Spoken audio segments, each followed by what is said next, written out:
ایمان کیا ہے؟ الایمان بین الخوف والرجاء، اللہ کی رحمت کی امید بھی رکھنا اور اللہ کا خوف بھی رکھنا، اس کی درمیانی کیفیت کا نام ایمان ہے۔ اللہ سے ڈرتا بھی رہے، احساس بھی پیدا کرے کہ کہیں میرا مالک ناراض نہ ہو جائے، لیکن نا امید نہ ہو، بہت بڑا گناہگار بھی نا امید نہ ہو، یہ سمجھ لے کہ اللہ معاف کرنے والا ہے۔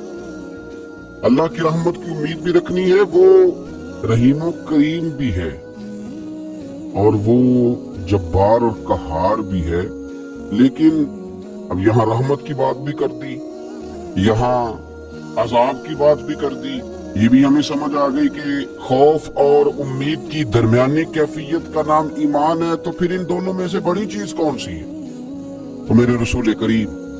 صلی اللہ علیہ وسلم نے ارشاد فرمایا، یہ بخاری مسلم میں حدیث ہے، حضرت ابو ہریرہ سے روایت ہے، قال رسول اللہ صلی اللہ علیہ وسلم کہ رسول اللہ صلی اللہ علیہ وسلم نے فرمایا، لما قضى اللہ الخلق كتب کتابا فهو عنده فوق عرشه۔ حضور صلی اللہ علیہ وسلم فرماتے ہیں، اللہ تعالیٰ نے جب مخلوق کو پیدا فرمانے کا فیصلہ کیا تو ایک تحریر لکھی تھی، ایک تحریر لکھی جو رب کے پاس عرش کے اوپر موجود ہے۔ جب مخلوق کو پیدا کرنے کا بھی ارادہ کیا تو ایک تحریر لکھی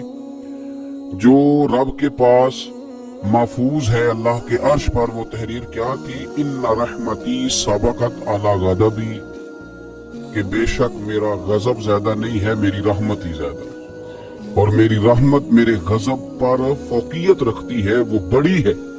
تو یہ تو اس وقت اللہ نے جب مخلوق کو پیدا کرنے کا ارادہ کیا تو اس وقت ہی فرما دیا تھا کہ میری رحمت میرے غضب پر غالب ہے۔ تو اللہ سے ڈرنا بھی ہے، اللہ کی رحمت کی امید بھی رکھنی ہے، لیکن ذہن کے اندر یہ بات ڈال لیں کہ اللہ کا غضب زیادہ نہیں، اللہ کی رحمت ہی زیادہ، وہ فضل ہی زیادہ فرماتا ہے، فضل کرنے کو پسند کرتا ہے، وہ معاف زیادہ کرتا ہے، معاف کرنے کو پسند کرتا ہے، وہ کرم زیادہ کرتا ہے اس لیے کہ کرم کرنے کو پسند کرتا ہے۔